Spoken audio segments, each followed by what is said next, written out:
Tonight, the rain settles softly over the rooftops of a quiet November village. It drifts down in gentle sheets, tapping lightly on old windows, sliding along crooked gutters, and gathering in slow-moving rivulets between cobblestones worn smooth by time. A warm glow flickers from a small workshop near the end of the lane, a pocket of amber light tucked safely beneath the dark. Inside that soft circle of warmth, there is nothing urgent, nothing sharp, nothing that asks anything of you. So take a breath, slow, deep, steady. Let your thoughts loosen like laces untying at the end of a long day. Here, the world moves at a gentler pace, guided by hands that have always worked with care. Tonight, we sit with a shoemaker who believes in small kindnesses, and in the quiet hours that wait between dusk and dawn, something wonderful is about to bloom. The door of the workshop stands slightly ajar, letting in the cool scent of rain and the faint hush of the village asleep. Inside, the space is warm and cluttered in the way only well-loved places are. Shelves bow gently beneath wooden lasts, neat bundles of thread, jars of beeswax, scraps of soft leather in browns and russet golds.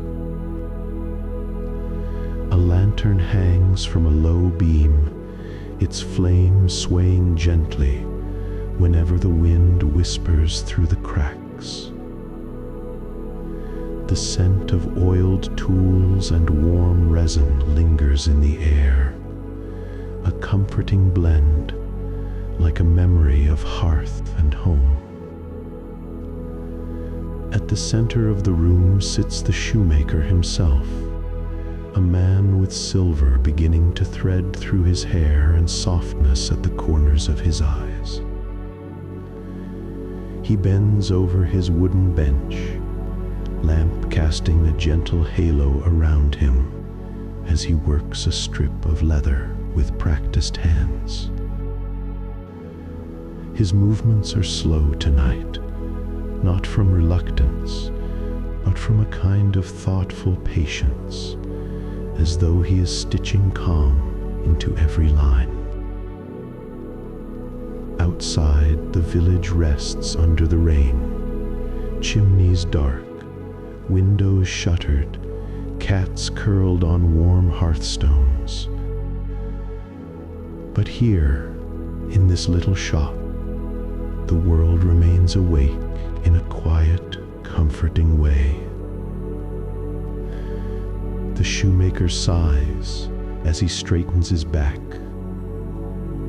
His day has been long, though he would never complain of it. He repaired boots for the baker's sons, free of charge as always. He resoled a pair of old walking shoes for the widow on the hill. He even paused work to share a crust of bread with the children who wandered by, faces bright with curiosity. He gives because giving feels like breathing to him. But kindness can be tiring too. And tonight, his hands tremble just a little from the weight of so many hours spent caring for others. He wipes his brow and glances toward a small bundle on the table, his last piece of leather. Enough for one final pair of shoes. He runs his thumb over it thoughtfully. "I'll cut it in the morning," he murmurs to himself, voice softened by exhaustion. His eyes are tender, touched with hope despite the thinness of his purse. The rain deepens outside, warm and steady. He tidies the bench with gentle motions, aligning his awls, smoothing the leather, brushing stray threads from the wood. Everything must be in its place. Order, he believes, helps weary hearts find rest. When the lantern flickers, he lowers the wick to a softer glow. Shadows stretch long across the floorboards, bending and lengthening like drowsy cats. The shoemaker draws in a slow breath, takes one last look at his little shop, its warmth, its worn beauty, its quiet promise, and lets his tired body settle into the high-backed chair. He closes his eyes. Outside, the rain hums a lullaby against the roof. Inside, the lantern's light drifts lower, pooling into golden embers. And in the tender hush of the workshop, with the leather prepared and the night settling deep, the first hint of wonder stirs softly in the rafters. The shoemaker does not mean to fall asleep in his chair. He tells himself he'll just rest his eyes for a moment, just long enough to let the ache seep out of his shoulders and hands. But the workshop is warm, and the rain is kind, and weariness slips over him like a heavy, comfortable coat. Before long, his chin lowers to his chest, his breath steady and slow in the lamplight. The room settles around him. The lantern flame bends once, twice, then steadies, a small sun in a sky of wood and shadow. On the bench beside him lies that last piece of leather. He cut it earlier that evening into neat, careful shapes. 2 rounded fronts, 2 firm heels, slender strips ready for stitching. Each piece is arranged just so, as if a pair of shoes is already waiting there, only hidden in the quiet between them. It has been a hard season. Orders have been few, and the chill of November has crept stubbornly into his bones. Sometimes he wonders if his little shop will survive the winter. Yet even as his thoughts drift, they drift toward others. He thinks of the widow up the hill, her feet wrapped in worn wool, too proud to ask for new boots. He thinks of the baker's boys, growing too quickly for their shoes, always leaving crumbs of laughter on his floor when they visit. He thinks of his own small table at home, where his wife waits with a simple meal, soup perhaps, and half a loaf of crusty bread they will share without complaint. His heart makes a wish then, quiet and unpolished. Let tomorrow be kinder than today.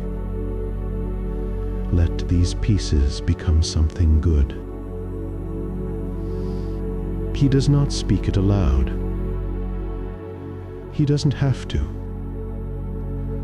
Wishes, like stitches, do their best work in the spaces no one sees. The rain thickens on the roof, not in anger, but in a comforting, steady rhythm. Somewhere in the back of the workshop, a small kettle gives a tiny sigh as its last warmth fades. The shoemaker's hands slacken in his lap.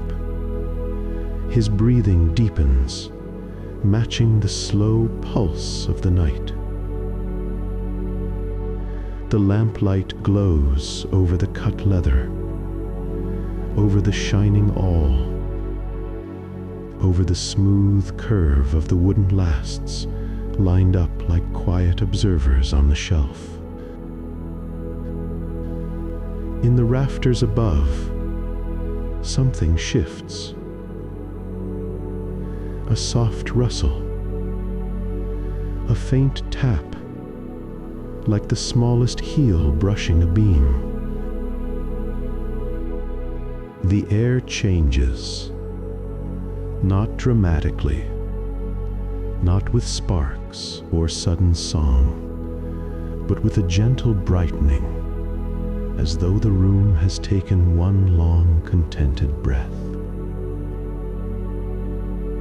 If someone were awake to see it, they might think their eyes were playing tricks.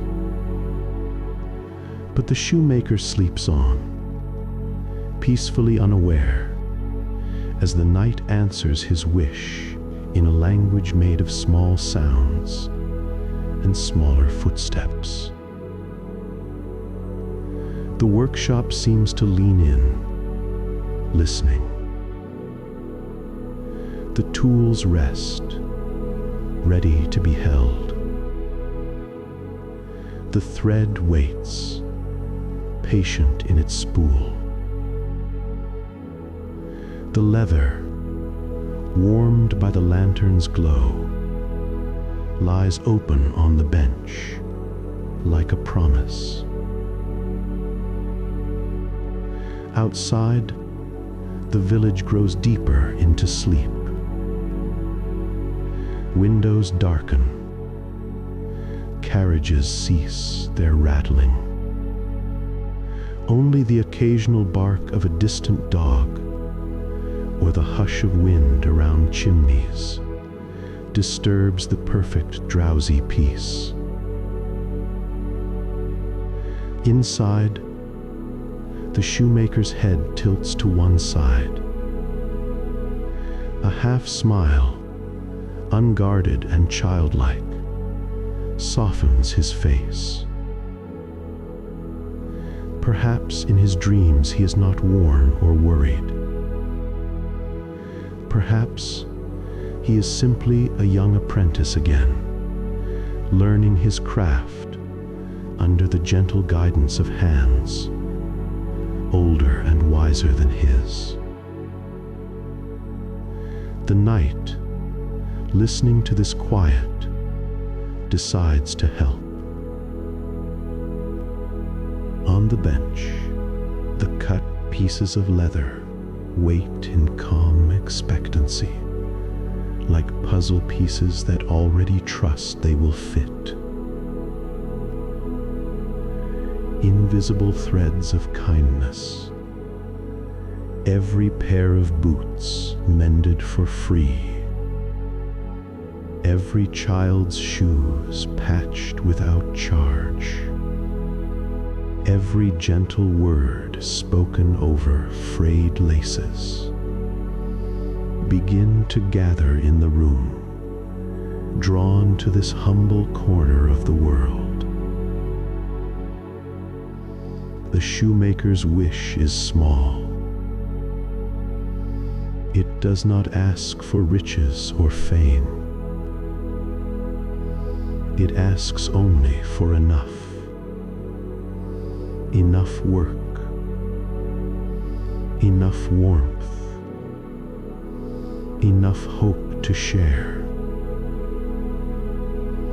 And sometimes, on nights when the rain is this soft, and hearts have been this kind, the world finds a way to answer small wishes in ways that glitter quietly in the dark.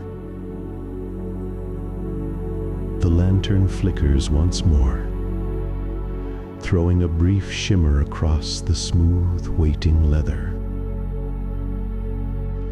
Then, somewhere in the shadows near the rafters, the faintest sound of a tiny footstep touches the wood. The night has begun to keep him company. The workshop grows still, as if the entire room is holding its breath.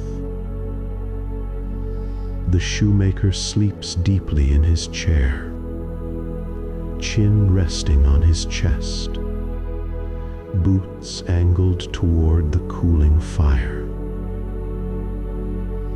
The lantern burns low but steady, casting soft amber light across the workbench and onto the leather pieces waiting there. For a few long heartbeats, nothing moves. Then, a faint sound, like a whisper of thread sliding through fabric. Another, a tiny step, a muted giggle, no louder than the chime of a distant bell. From the rafters above, two silhouettes slip into view. They are small enough to fit inside a child's mitten, light enough that their feet barely touch the wooden beams. Their shapes are soft, almost shimmering, like figures woven from lamplight and nighttime dust. No sharp lines, no crisp edges, just the gentle blur of beings who belong to the hush of the world. They pause as they reach the edge of a beam, peering down at the sleeping man below. Their heads tilt, their hair drifting like wisps of cloud. "He's tired tonight," says the first, voice airy as the faintest breeze. "He's tired every night," the second replies, soft but warm. They look at him for a moment longer, affectionately, almost protectively. Then they turn their attention to the bench. The leather pieces are laid out carefully, waiting like blank pages for a story to begin.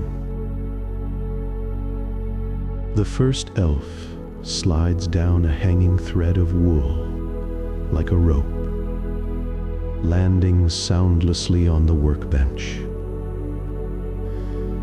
The second follows, twirling through the air with the unself-conscious joy of someone dancing to music only they can hear. They move with the graceful precision of seasoned artists. This is not mischief. This is devotion. The first elf lifts a strip of leather to the light. The lamplight catches its smooth surface, revealing tiny pores, soft imperfections, the beauty of something real and handmade. The elf presses it gently, listening to the sound it makes, a soft whisper of promise. Meanwhile, the second elf picks up the awl, which to them might as well be a staff. They wobble slightly under its weight, laugh silently, then place it with great ceremony beside the thread. Together, they examine the tools, choosing each one with the care of musicians, tuning their instrument. Needle, waxed thread, small wooden clamps, a cloth for polishing. The shoemaker had arranged everything neatly before falling asleep. But now the elves reorganized the bench in their own soft system, half practicality, half play. They begin their work. The first stitch is pulled with reverence. The thread whispers through the leather like breath through linen. They work side by side, one anchoring the heel, the other shaping the toes. Their movements resemble a dance, small leaps, turns, pauses to admire each step. Each stitch is a note, each cut a gentle chord. The workshop seems to lean in, as if its walls have longed to witness such joy. The elves hum a faint melody, simple, lilting, like something remembered from starlight. It fills the room without disturbing the shoemaker's sleep, carrying warmth into the corners where shadows usually rest.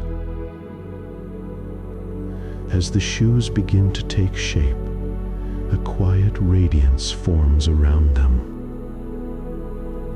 Not magic in the dramatic sense, but the glow of shared effort, craft done in love, kindness woven through thread and leather.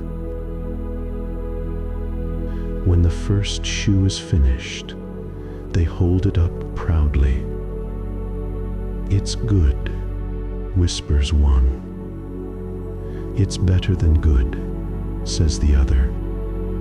"It feels like him." They place it gently on the bench before starting the second. Time moves differently when kindness guides the hands. Minutes stretch. Hours fold softly into one another. Outside, the rain slows, as if pausing to listen.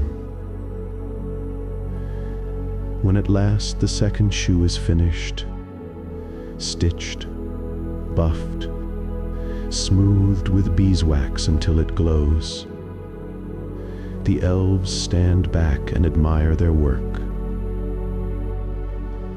The shoes gleam warmly in the lantern light, perfect, better than perfect, filled with intention. A small pair of footsteps echoes from the rafters. Another elf, smaller still, peeking over the edge of a beam. "Is it done?" they whisper, eyes wide. The others nod. The tiny one grins, their joy spreading through the room like dawn light. But dawn is still a long way off. Night stretches gently around them. The elves leave the shoes on the bench, centered, proud, waiting, then climb back to the rafters coil by coil, stepping lightly along the beams.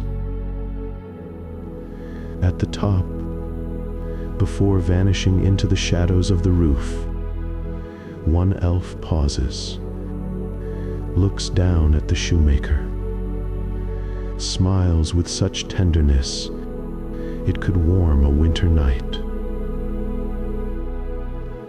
"He won't know it was us," they whisper.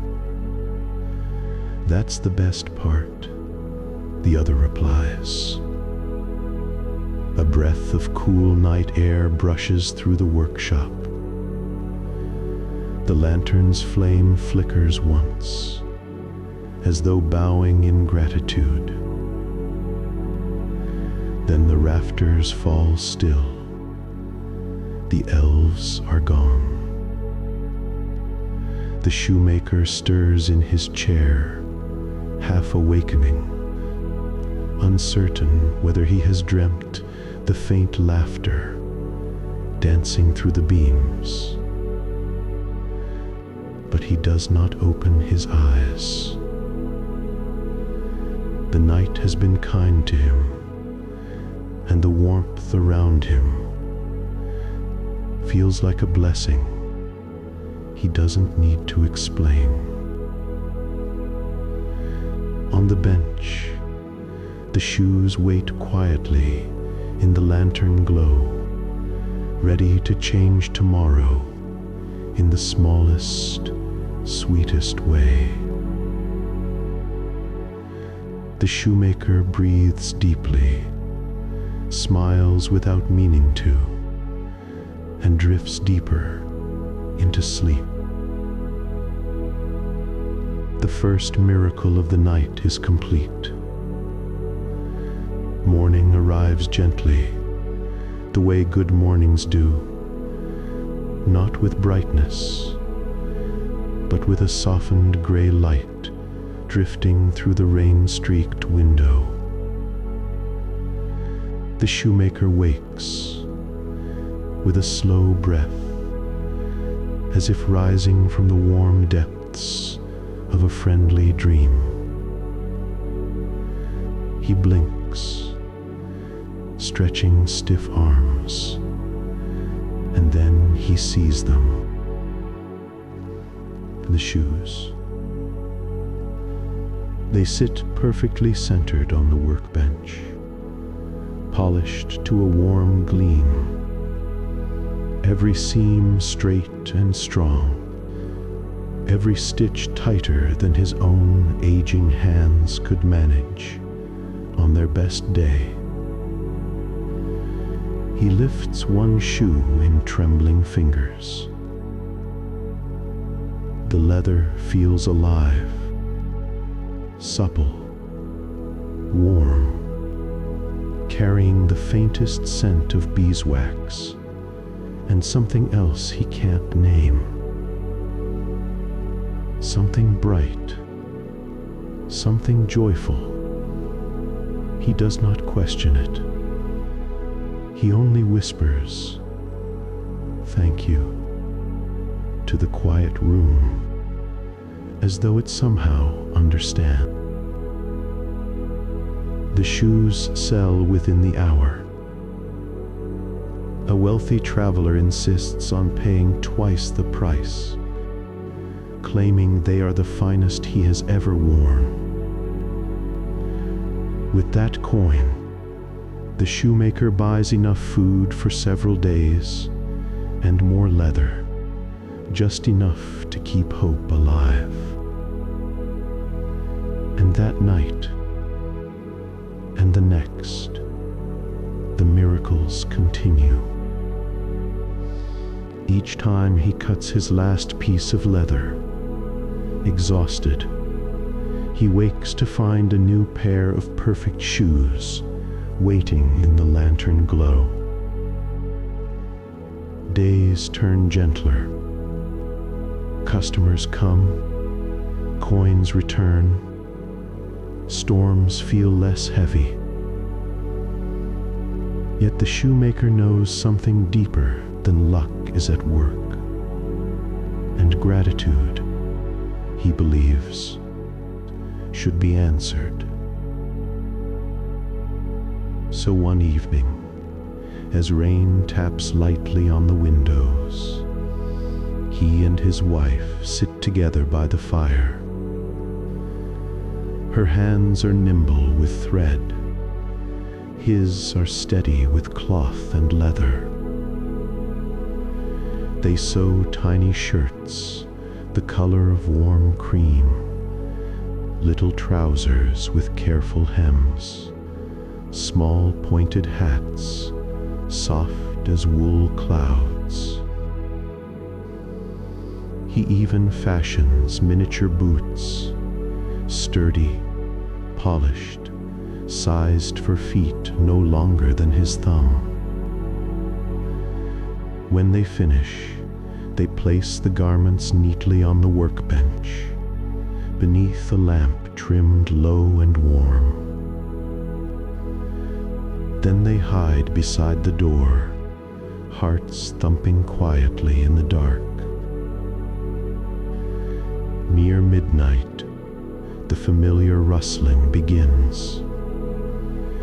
Soft footsteps, whispers like fluttering leaves.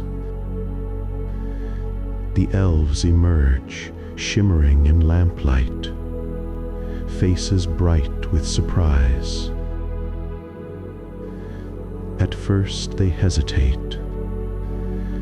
One touches the tiny shirt, another lifts the little boots with both hands, eyes wide with delight. Then joy ripples through them. They dance, spinning atop the bench, a soft celebration that fills the workshop with warmth. No words, just gratitude shaped into movement. They slip off their old rags, dress in their gifts, laugh quietly in the way moonlight laughs when it touches water. Before dawn, they gather at the edge of the bench. They glance toward the shadows where the shoemaker and his wife hide, smiling as though they have known all along. They bow, a tiny, graceful gesture, then vanish with the gentlest breeze through the rafters. The shoemaker steps forward, heart full but light. He does not feel loss. Kindness, he understands, is not meant to stay, only to pass through and soften what it touches. When dawn breaks, soft and pale, he sits beside his wife on the doorstep. The rain has become a quiet mist. Birds begin to stir. He holds her hand warm in his and smiles toward the fading night. Some miracles are grand, but the sweetest ones, the ones that last, are made of small kindnesses. If sleep has found you, let it keep you.